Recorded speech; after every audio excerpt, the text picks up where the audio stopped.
welcome to episode 2 of the Power of Youth podcast. Last week we talked about pill testing. If you missed it, make sure you go check that out and then come back here. This week we are going to be discussing the current bushfire crisis in New South Wales and Australia. As always, I'm joined by Alex and Alannah. How are we going? Good. Great.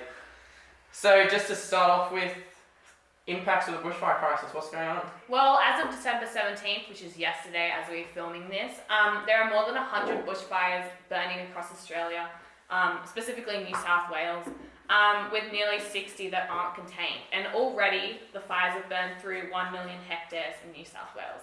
So they've had devastating impacts across the land. And yeah, we're just continuing to see just devastation. Yeah, I think also now with the smoke as well that's being caused, there's even further impacts, not even in the bushfire affected areas rurally, but also in the city areas with those health concerns as well. Yeah, I think it's everyone's really very aware of it going on right now because we've had big bushfire crisis in the past, not quite as big as this one that I can remember. But it's never really, I think, hit home for a lot of us. It's always been up in the mountains or down south somewhere. But we're getting smoke in the city and in the suburbs. So yeah, I think there's a really strong heightened awareness about it. Yeah, and that's causing a lot of significant medical issues, especially for people with asthma, with just smoke clouds just hanging around the area for days on end, not lifting until significant winds pass through.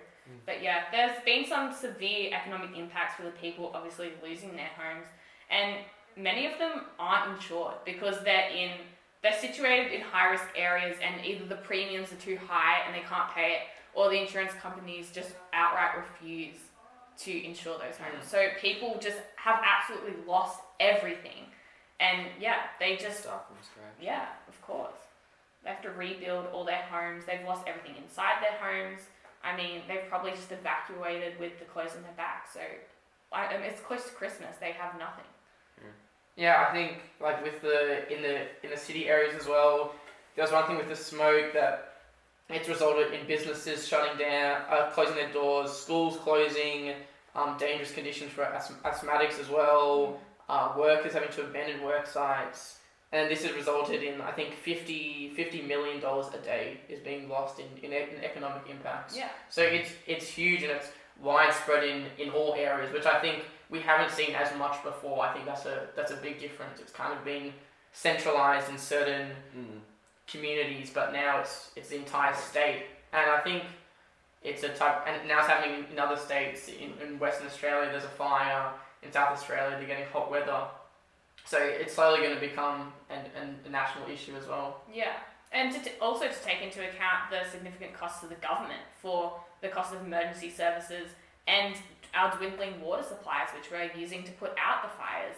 And also a lot of businesses are losing their employees as volunteer bushfire fighters. So yeah, we're losing productivity there as well.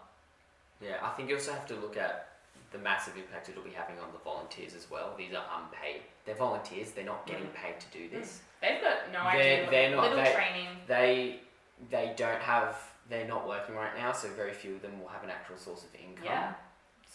Some have been working almost 100 days on end since this crisis started, since fire started springing up however many months ago in October. And it's really, and when you think about the absolute, I think mental exhaustion of these people is going to be ridiculous. I think you're going to have people who probably have post-traumatic stress, and I think that's another massive thing that needs to be looked at is what the vast majority of people fighting these fires are not professional firefighters. They're paid volunteers, and they're also not getting a break. Like, it's just continuous. It's not like they've put out a fire and they're like, all right, we've done it. They have a sense of accomplishment. It's just continuing everywhere. They're popping up again and again, especially arsonists just stupidly lighting fires. A lot of it isn't natural, and then they just combine and create a massive fire that's impossible to contain. Yeah, let's talk about arsonists, because I think it's just something that is so hard to even understand or comprehend, but it keeps happening. Like, how do we stop it? I think it's impossible to stop. It's definitely possible, yeah.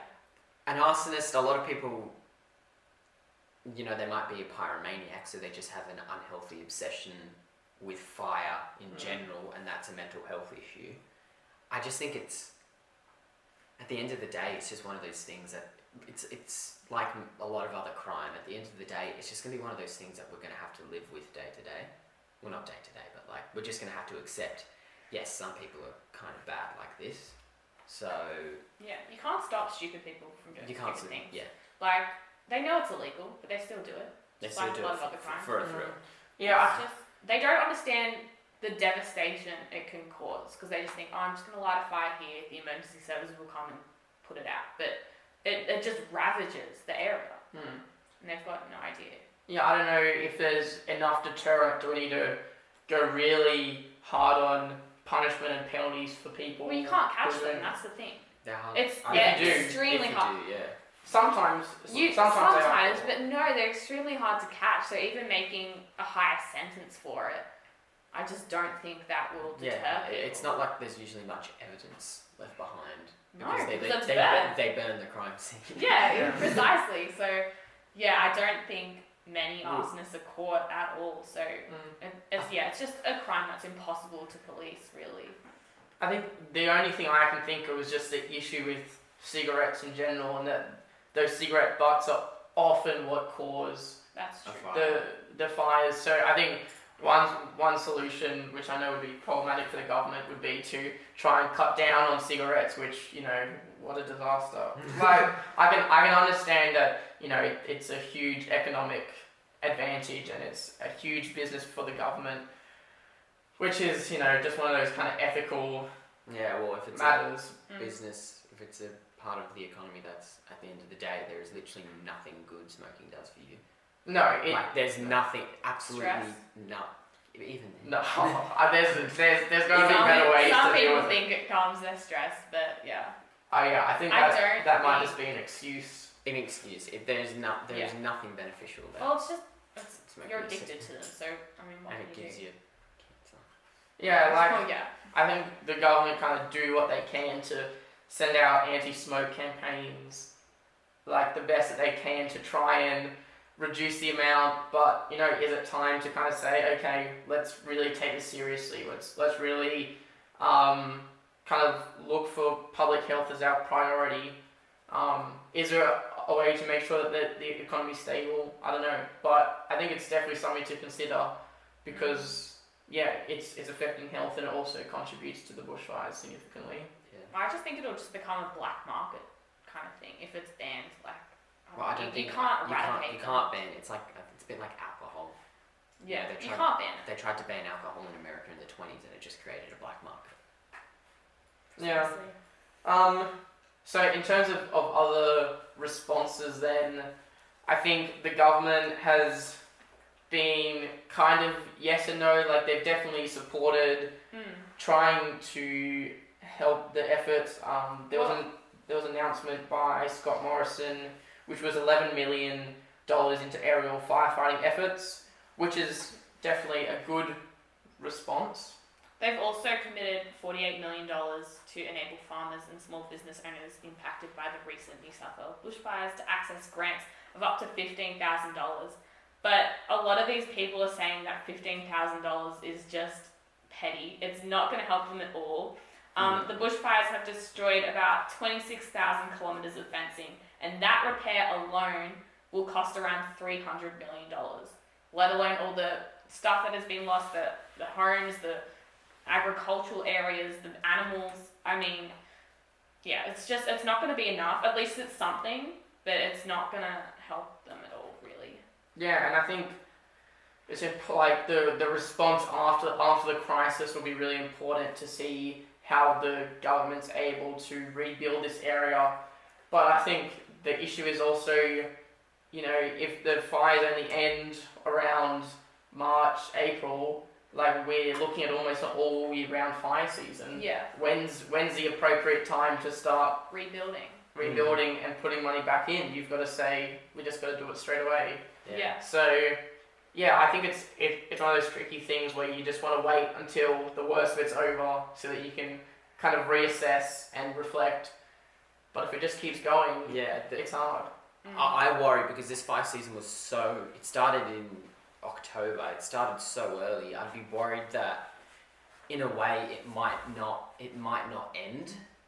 Like we might sort of just be caught in this bit of a perpetual sort of, whilst it might have lulls in say winter, you know, but say in a season like autumn when there's lots of leaf litter all throughout the bush, that it could keep going then, and I'd worry that there's almost not going to be a chance to actually really properly combat these fires, because we've got to the stage where it started so early. Who's to say that these extreme conditions that we're starting to face just don't help those bushfires to continue all throughout the year? Yeah. The one thing that's going to help the most is rain, and we're not getting much of that, obviously. Well, you can't artificially create rain, No. can you? So yeah, and with the lengthened fire season, with the lengthened fire season, they can't do hazard reduction burning at all because it's just too much of a risk. One of these fires that's part of the mega fire in New South Wales was actually started out of a reduction burn, because that got out of control because they're having to start these burns in really dangerous conditions. And they could very easily get out of control, and one of them has, and it's joined the massive fire in the States, in the States Centre. That's scary.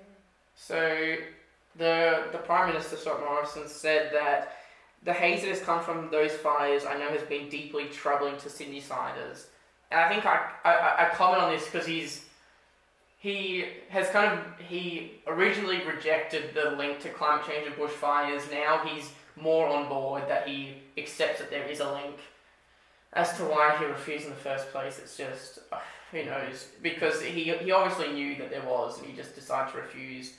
But it's kind of his rhetoric at the moment that it's deeply troubling, deeply concerning, we need to be calm. It's kind of all these kind of soothing tones, and I think it's making people annoyed and kind of angry and uptight. You know, we want to see action. We want to see a Prime Minister that actually cares. You know, what do we think? Like, is it just his rhetoric?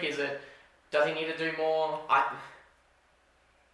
think there just needs to be a bit less of that really laid back, all is going to be fine, we all need to stay calm. Like, you know, most days this summer, Sydney's sky has literally looked apocalyptic by the evening. Yeah. Like, it's grey and orange, the sun, the moon nearly every day glowing a bright red. Right. And I think, like, some people, just something a bit more firm from him, like just saying, yes, we do need to. This is an emergency.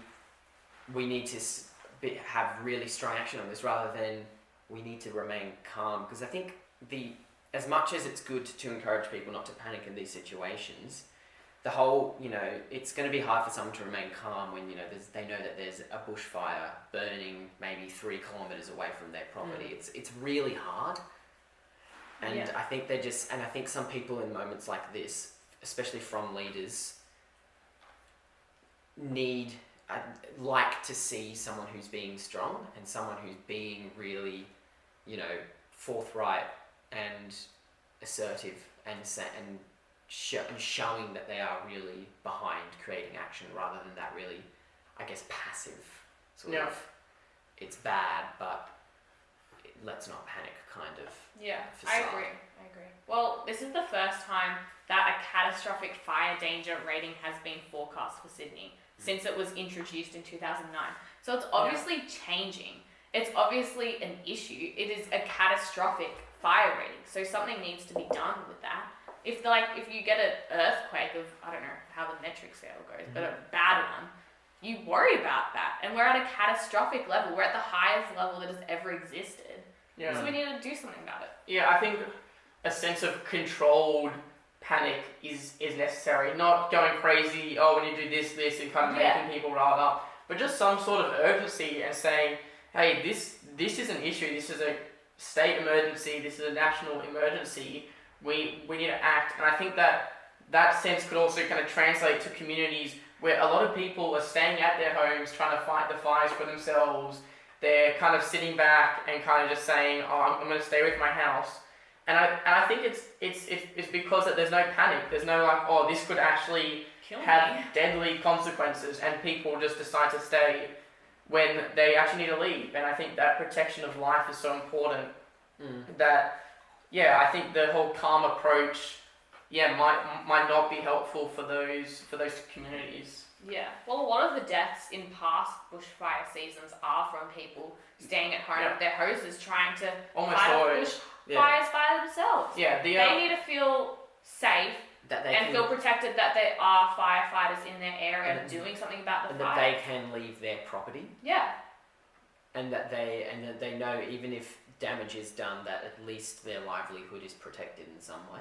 Yeah, some sort of security or basis, because otherwise, like, I can understand why they don't want to leave. This is their home. A lot of them, that's where they work as well, if they're on a farm or have it's their connections. life. Yeah, this is their entire life on this property. I can understand why you wouldn't want to leave it and try and save it.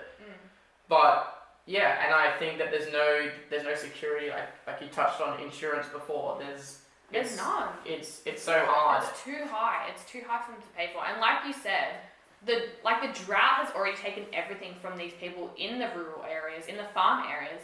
So they're not going to leave their properties. They're in a mindset that they've already lost everything. What's left to lose? I need to stay here and protect what I've got because I have got nothing left.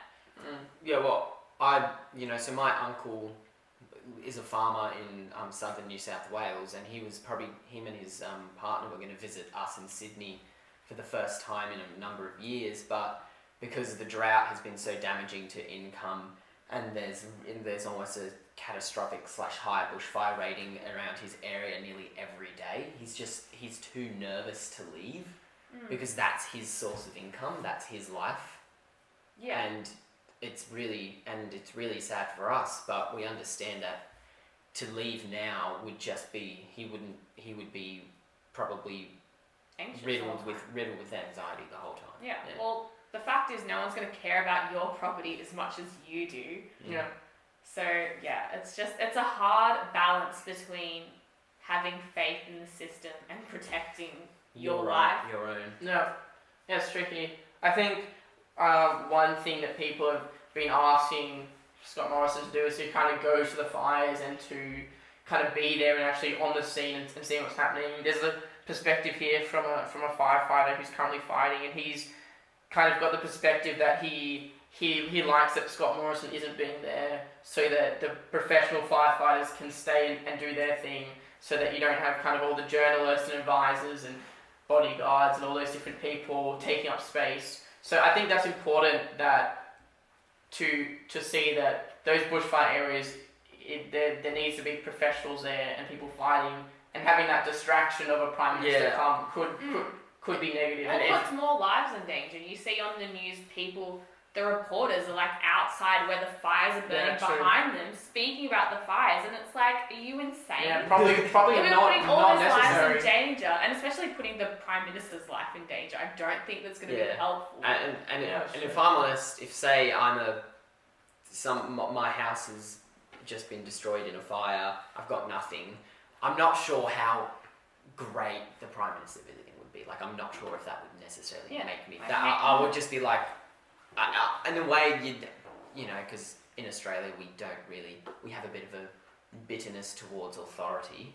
A lot of just average everyday people. It would, I think, it would annoy some people and conflate a lot of that. Because he hasn't experienced it. He's just gonna go run off back to his mansion, running the country. Yeah, I think if we look at a different response, this is by State Energy Minister Matt Keane. And he made a commitment that the New South Wales government would try to reduce emissions, I believe it was 35% or somewhere around that, by 2035. Yeah, it was 35% of the 2005 total or something. Something along those lines. Something like that. Anyway, so that was his commitment, which was a courageous commitment to make. He's part of the Liberal Party. That's against a lot of their policy. He's kind of stepped out, said this. It's a popular opinion. People are saying good, and he's He's been attacked by his party. They have just gone after him insanely for his decision. And yeah, it's just one of those things where kind of political policy gets in the way of any good decision making. For me, a lot of that just makes absolutely no sense. I have no idea why something like climate change, which is of course a big thing when we're talking about these fires and droughts. I don't know why it's so partisan. Yeah. Like I don't actually get why you being more conservative means that you should be obliged not to believe in environmental change, and why apparently being more libertarian and left-leaning means that you should be more you should believe in climate. And like that just doesn't make much sense to me, and I feel like there's been a lot of, you especially look at the States, why there's such strong climate change denial there is because, a lot of the economic interests of big coal mining companies and oil drilling companies, they will lose a lot of money if climate change is real, because they're gonna be shown to be a big contributor. So a lot of money, especially in America, has been pumped into lobby groups to try and push that anti-climate change line in that country. And I'm not sure if that's happened here in Australia, or if we're sort of just one of those situations where we're following on from America. But yeah, it's always baffled me why it's all of a sudden then become such a partisan split issue. Like the left says yes, climate change is real and it should be done, whereas I think the majority of people on the right would acknowledge climate change is real. It's a scientific. Yeah, but then you find, the only time you ever really find climate change deniers, they're in the parties like One Nation, Clive Palmer, the Liberal Party, the Nationals, and things like that. Yeah. Well, whether you believe in it or not, even if it doesn't exist, somehow fossil fuels are going to run out eventually. They're fossil fuels. They're not going to live forever. So, like, going to a more renewable future of solar, wind, hydro power, it's not detrimental to us to go that way. Yeah, it's the logical next step forward. Yeah, so, even if climate change doesn't exist, we're still going to run out of fossil We're still going to run out of fuels one day, and it's going to be difficult. Yeah, I think it's interesting because I think the Liberal Party have a really great opportunity here to be like, okay, we're going to take some climate change policy, we're going to go for it, and they just completely block out Labor. They literally take Labor's position, and they could end the Labor Party in this country. they seriously have an opportunity to kind of really be the strong party and win the next few elections by taking one of Labor's staple policies, which is their big difference, is that they're big on climate change. They have a really solid, strong climate change policy. That is one of their key differences. Like, in a lot of ways, the two parties are very similar. Obviously, the Labor Party's kind of tax reforms and economic things failed. Their only other real thing was their climate change policy, which they tried to uphold. Like, this is the Liberal Party's chance to just wipe out Labor for the next decade. Another decade, 20 years. From a political standpoint, it's the best strategy. Ironically, there's a real chance to be like, okay, we're just going to take away a bit of pride to move forward for our country, and that extends their party as well. I remember I was watching sort of the last episode of Q&A for this season where they had Malcolm Turnbull, who was actually even though he was a Liberal Prime Minister, he took very strong stances on climate change, and he took very strong stances on there needs to be things happening within our policy that ensure that minimises the damage and puts precautions in the way. And he said that, and he pretty much explained that's why he lost his prime ministership, because there's a group of, he called them fearmongers within his party, really, and who they're mainly backbenchers, but they are holding a lot of power. And for me, that sort of communicates, as much as, Scott Morrison might actually really want to have action on climate change, but the fact that, especially in Australia, we've developed a political culture of, the Prime Minister or our Premier no longer has the power in the party. they are that sort of really symbolic figurehead, and they need to appease. It seems that Scott Morrison is more concerned with appeasing his party and appeasing his backbenchers, so to save his career, rather than appeasing the general public. Yeah. Who voted him, who I don't think he feels he needs to appease because they voted him in again. Yeah. They voted his party And in again. that was a pretty convincing result. Yeah, exactly. I think another thing that is important to look at is this relationship between the bushfire kind of emergency officials and the government, because there's this bushfire summit which is happening next year, I believe, which is kind of all the people who are involved coming together. This is run by former Fire and Rescue Commissioner Greg Mullins, or at least he has a part to play in it. And it's kind of this friction where he's like, if this Prime Minister doesn't want to come, he doesn't have to come. And it's this thing where kind of these two sides don't seem to be working together. Like, he's been really critical of the government. Scott Morrison hasn't had any communication with him. He was saying, where is it? So, that Mullins wrote to the Prime Minister in April this year, warning him of the coming bushfire season and requesting an opportunity to discuss funding for firefighting and action to address climate change. So I think there's this real divide between the two sides which needs to be split to be able to solve this crisis. Yeah. I think, I don't know, as we make probably more episodes of this podcast, people could probably figure out my political leniency, but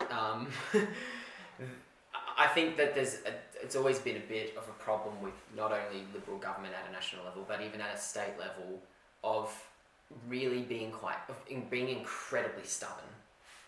And that you see, even we go back to last week's topic with coroners recommending the New South Wales Liberal government that, something like that. Just yesterday, actually, the coroner released saying that there should be another injecting centre in southwest Sydney, though the government has flat out ignored it. Yeah. And you have, say, these really experienced fire commissioners. One of them, I think it might be Mullen, more or less revolutionised and created the volunteer firefighting service, saying that we want more action on climate change and we need even a national firefighting service. We have a national police service, why not a national firefighting service? Yeah. And it, for some reason, especially with this Liberal Party, and it just seems to fall on deaf ears because it doesn't quite suit what they wanted to do, and I think it's a real stubbornness. Well, these different arms of government were made to be different and have different roles. They were also made to work in conjunction with one another, and their findings should influence each other so that they can work together and create a better policies for our country.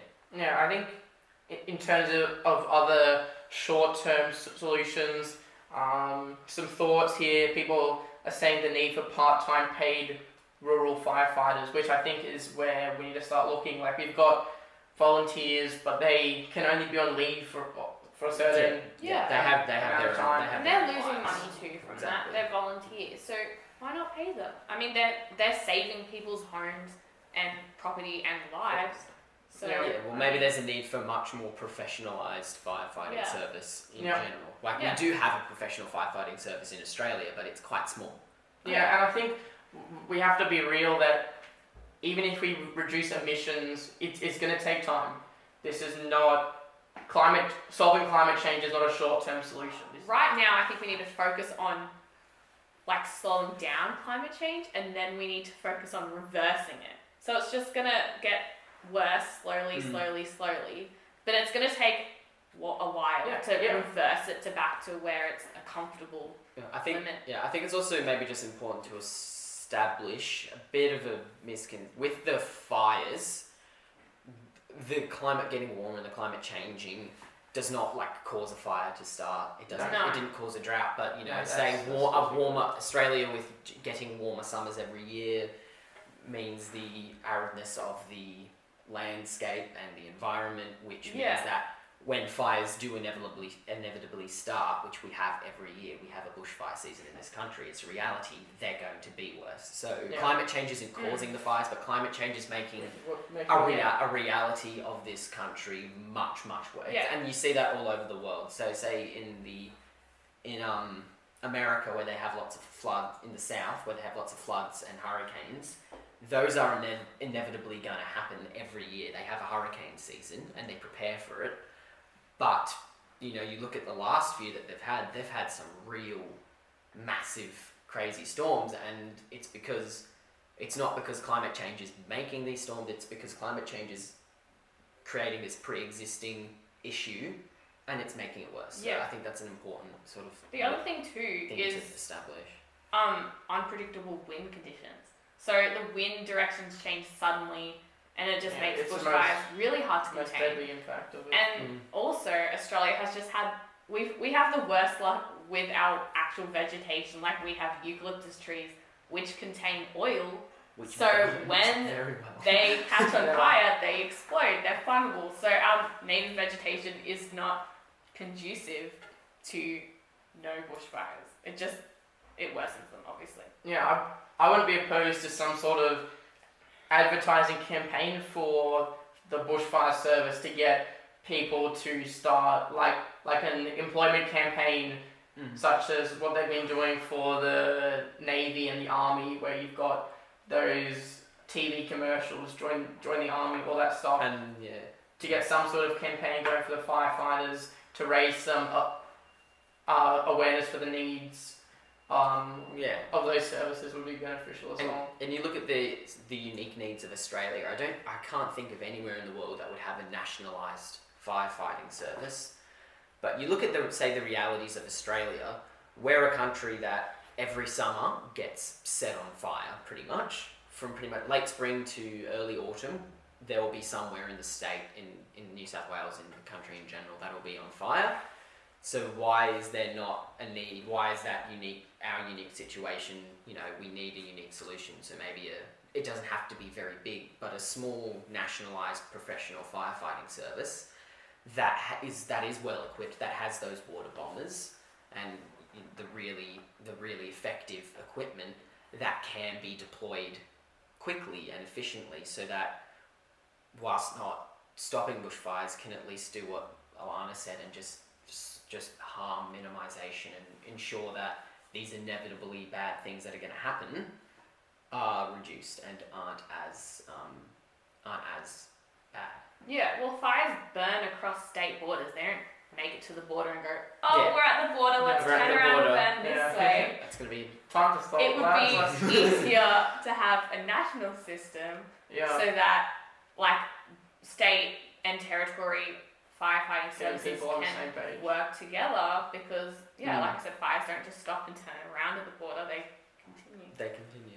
They don't care about state sovereignty and whatnot. I think it's just to kind of wrap up kind of resolutions. I think it's hard when you've got such a big crisis to kind of think, okay, well, how can I help? How can I make a difference? And I think it's important to consider with everything, because there's always things people can do, and I think some of them, I think the first one is about consuming less. I think the more that we consume, the more that's created. It's just one of those things that we're in a society where it's all about consuming more. So I think kind of learning to consume less and kind of working towards that is a really important way that individuals can also make it's probably like a difference. Probably like a lot of things that you do every day that you use that you would be surprised how much energy you use. Like, literally, I'm pretty sure boiling the kettle is a really strong, something that uses a lot of energy, whereas you can just as effectively boil water on a gas stove, or you could do things as simple as you boil the kettle and you forget about it, and then you don't go and boil it, but just try and remember that you boiled it so you don't go and boil it again. And things like that. Yeah, it's just simple things that, and if you get it wrong, then you get it wrong. But even things about just kind of air conditioner use, especially in Sydney when it gets hot, to be using it at times when it's needed in areas that it's needed. Yeah. And then using other things if you have them. It's just about using it properly and not just doing it because you have it, you know? Well, we don't only need to reduce electricity consumption and product consumption, but we also need to reduce the amount of water consumption we use because we're in a drought right now, and our dam levels are at the lowest they've been since the Millennium Drought. So yeah, we need 98.4% of New South Wales is currently affected by drought. So we need to use less water, have shorter showers, don't fill up your pool because that's just going to evaporate. You don't need to water your garden every day. Just reduce the amount of water consumption you use. Obviously, don't like run out of water and not wash your clothes or whatever. But yeah, I also think because we do actually have water restrictions in right now. I do think that there needs to be actually a bit harsher sort of penalties. Well, the fines are only $220. Yeah, I think there needs to be much harsher fines on people who fight. So say someone who's going out nearly every day and using their hose despite it clearly being restricted. I think there just needs to be generally harsher. Well, it's really hard to police those things too. You rely on neighbours and then phoning you up don't want to be known as this, and reporting. the snitch. I think that leads on to kind of the last one, which is the simplest one, is just to start a conversation, just like this, to kind of use what we just talked about here, what you've been listening to go and talk to people about this. If you see a neighbour using your hose, you don't have to snitch on them if you don't want to. But just go have a chat and be like, hey, do you just want to do it once a week? You know, like I won't say anything, but do you just want to use it less? Just having those conversations with different people kind of start to create a movement, start to get people thinking, people talking, and I think over time you've already seen Scott Morrison fell into pressure by, well, I make that sound like a bad thing, it's actually a great thing, but putting that 11 million into aerial firefighting, that was because of people kind of standing up and being like, this is wrong, we need more. So I think it's something as simple like that, talking at your work, with your family, with your friends, just having a chat about it and seeing how we can all help. Yeah, I agree. Very good. Thank you very much for joining us on episode 2 of the Parallel Youth podcast. We hope you've enjoyed, and let us know your thoughts and comments through social media or any other way. We will see you next time, where we'll discuss freedom of speech and link it to religious discrimination and the issues arising from that. Thank you.